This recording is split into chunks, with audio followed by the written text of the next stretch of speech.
देखिए आज हम लोग देखेंगे क्लास 10 का माध्यिका टॉपिक को। ठीक है, जो माध्यिका टॉपिक एग्जाम के लिए वेरी वेरी इंपॉर्टेंट है और एग्जाम में बार बार आता है। ठीक है जी, इसलिए आप लोग इसको देख कर जाइएगा इस वीडियो को। देखिए इसमें का माध्यिका निकालने के लिए पहले हम लोग क्या करेंगे, जो आंकड़ा दिया होगा ना उस आंकड़े को हम पहले बढ़ते हुए क्रम में सजाएंगे। अब बढ़ते हुए क्रम सजाने के बाद उसमें गिनेंगे कि वो आंकड़े में कितने पदों की संख्या है। अगर पदों की संख्या विषम होगा तो हम माध्यिका निकालेंगे, उसमें क्या करेंगे, एक जोड़ देंगे और दो से भाग देंगे। जो आएगा उतना नंबर पद गिन कर वो पद को हम लिख देंगे, वो माध्यिका का मान हो जाएगा। और उसके बाद अगर पदों की संख्या सम आ गया तो हम लोग क्या करेंगे, उसमें दो से भाग देंगे और जो आएगा फिर उसमें एक और ऐड कर देंगे, तो दोनों पदों का योगफल क्या अधिक कर देते हैं, तो क्या होता है वो सम पद वाला माध्यिका निकल जाता है। देखिए नेक्स्ट क्वेश्चन में क्या दिया हुआ है, इसमें भी दिया है का, ध्यान से देखो हीरो, हला ना करो। इसमें दिया है का, दिया है ये गिनेंगे 1 2 3 4 5 6 7 8 दिया है। 8 दिया है तो n बराबर 8 हो गया। ठीक है, तो अब इसको क्या करेंगे, पहले पदों की संख्या कितना है 8 है, तो इसमें पहले एक आधिया करेंगे तो 4 हो जाएगा, फिर एक बढ़ा देंगे तो 5 हो जाएगा और अपन क्या करेंगे 2। तो अब इसको सजाएंगे जी। अब देखो पहला अब इसको सजाएंगे 3, एक पद हो गया, 3 के बाद 5, इसके बाद 6 आता है। ठीक है, 6 के बाद क्या हो जाएगा 7 आएगा। तो एक तो हम लोग 7 ले लेंगे, 4 से लेना है, फिर प्लस आप 7 8 ले लेंगे, उसके बाद 5 लेता है, 8 बाटा 2 कर देता है, 8 7 15, 15 का कितना होता है 7.5, 7.5 दिया है जी। तो ऑप्शन नंबर बी में है, तो हम लोग ऑप्शन नंबर बी को मार देंगे। आप लोगों को समझ में आया होगा। ठीक है जी, अब देखिए नेक्स्ट कर रहा है, इसको भी गिनेंगे 1 2 3 4 5 6 7 है, 3 3 6 1 7 है, तो n बराबर 7 हो गया, विषम हो गया जी। विषम हो गया तो हम क्या करेंगे, इसमें एक जोड़ देंगे और उसके बाद 2 से भाग दे देंगे, जो आएगा पद वो गिन देंगे। 7 1 8 8 का ये कितना आता है 4, चौथा पद क्या होगा, तो ये क्या हो जाएगा 7 पहला पद, दूसरा पद, तीसरा पद, चौथा पद, 10 होगा, ऑप्शन नंबर ये हो जाएगा। ठीक है, अब नेक्स्ट प्रथम 6 आभाज्य संख्याओं का माध्य क्या होगा। अब 6 आभाज्य संख्या लिखेंगे तो 2 होता है, 3 होता है, 5 होता है, 7 होता है, 11 होता है, 13 होता है। तो 3 और 3 6 हो गया। और प्रथम 6 पूछ रहा है, तो n बराबर का 6 दिया है, तो 6 का दिया 3 वाला पद लेंगे, उसमें 4th पद को लेंगे और उसके बाद 2 से भाग दे देंगे ऐड कर कर।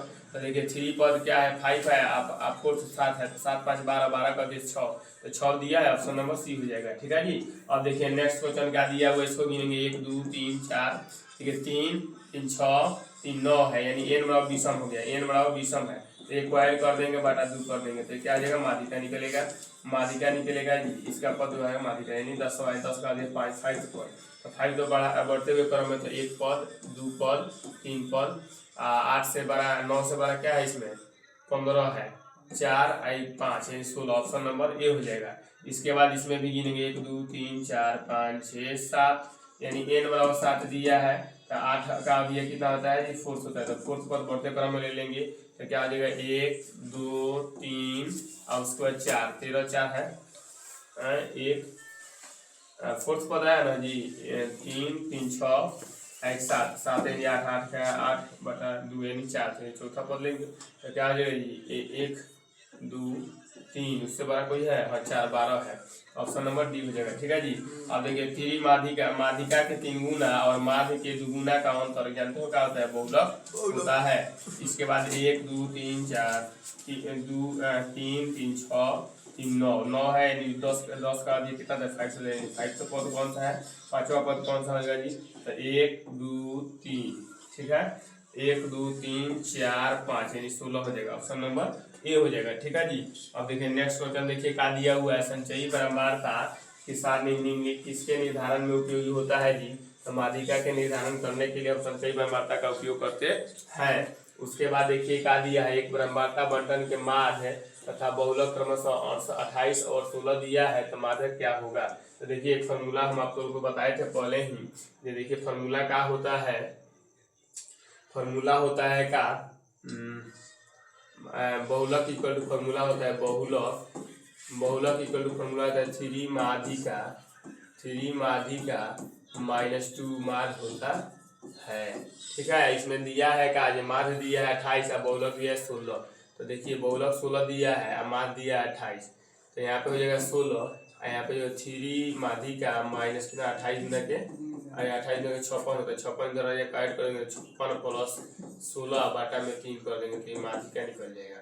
तो देखिए 6 6 12 के 2 और 6 1 7 यानी 24 बहुत नहीं 24 हो जाएगा इसका आंसर ऑप्शन नंबर सी हो जाएगा। ठीक है जी। अब देखिए नेक्स्ट क्वेश्चन दिया है, इसको बढ़ते हुए क्रम में बढ़ते हुए क्रम में दिया ही है। और क्या होता है, पद गिनिए, 3 3 6 3 2 9 2 कितना होता है 11, 11 का दिया, 11 में एक जोड़ देंगे, अब बाटा 2 करेंगे तो यानी 12 हो जाएगा। तो 12 12 का दिया कितना हो जाएगा जी 6 हो जाएगा। 6 का छठा पद क्या होगा, तो 3 और 3 6 छठा पद x दिया, इधर माध्यिका दे दिया 35, तो 35 से इसका आंसर हो जाएगा ऑप्शन नंबर ए हो जाएगा। ठीक है जी। इसमें भी क्या करेंगे, गिनेंगे 3 और 2 5 5 है, तो n का मान जब 5 दिया है तो 5 एक बढ़ाकर 6 6, तीसरा पद देखेंगे, बढ़ते हुए क्रम में तीसरा पद लेंगे। तो तीसरा पद कौन सा होगा, 1 2 नहीं 1 2 3 पांचवा, यानी ऑप्शन नंबर सी 5 हो जाएगा। ठीक है जी। अब इसमें भी देखेंगे, इसमें क्या दे दिया है, 12 नंबर में दिया, इसको गिनेंगे 3 3 6 3 2 11, यानी 11 दिया है, n का मान 11 दिया है, तो 6 हो जाएगा। एक बढ़ाई के आप करेंगे तो 6 बढ़ते हुए क्रम में छठा पद क्या होगा, तो छठा पद 1 हो जाएगा, एक उसके बाद 2, उसके बाद 3, उसके बाद 4, उसके बाद क्या हो जाएगा 5 हो जाएगा, उसके बाद 6 हो जाएगा। ऑप्शन नंबर बी यानी 16 आंसर होगा। ठीक है जी। उसके बाद 13 नंबर क्वेश्चन का दिया हुआ है, एक बराबरता बंटन माध्यिका में बहुलक कितना हो तो इसका माध्य क्या होगा। तो देखिए जी, बहुलक का फॉर्मूला होता है हीरो, बहुलक इक्वल टू होता है 3 माध्यिका माइनस क्या होता है 2 माध्य होता है। अभी फॉर्मूला बताए थे। इसमें पूछ रहा है का माध्यिका दिया है कितना, इतना, और बहुलक कितना दिया है, इतना दिया है। तो बहुलक दिया है 46.52 इक्वल टू क्या आ जाएगा 3 इंटू 48.64 माइनस 2 मार्क हो जाएगा। अब इसको क्या करेंगे, यहाँ पे हो जाएगा 4 3 12 का 2 है 36 18 19 पॉइंट 8 24 25 4 12 2 14, फिर माइनस हो जाएगा 46.52 इक्वल टू 2m हो जाएगा। अब इसको घटाएंगे तो 0 हो जाएगा, इसको घटाएंगे तो 4 हो जाएगा, पॉइंट हो जाएगा, 9 6 15 हो जाएगा, 9 4 99 हो जाएगा, यानी इतना यानी 49 गुना का 98 होता है, तो यानी यही होगा 49.70 हो जाएगा। ठीक है जी। इसके बाद देखिए नेक्स्ट क्वेश्चन क्या दिया है, इसका भी गुना, इसको गिनेंगे 3 3 6 और 8 होता है, एन बराबर का दे दिया 8 दे दिया, यानी सम संख्या है, तो 8 का दिया फोर्थ चौथा पद ले लेंगे, एक बढ़ा कर पांचवा लेंगे, उसके बाद 2 से भाग दे देंगे। तो देखिए प्रथम पद, उसके बाद द्वितीय पद, तृतीय पद, चतुर्थ पद, और उसके बाद नहीं गलत हो गया, प्रथम पद, द्वितीय पद, तृतीय पद, चतुर्थ पद, और उसके बाद पांचवा पद, यानी 4 और 5 की जो 8 7 15, 15 का कितना है 7.5, आंसर क्या आ जाएगा 7.5 होगा, ऑप्शन नंबर सी। इसके आगे हम लोग नेक्स्ट वीडियो में देखेंगे।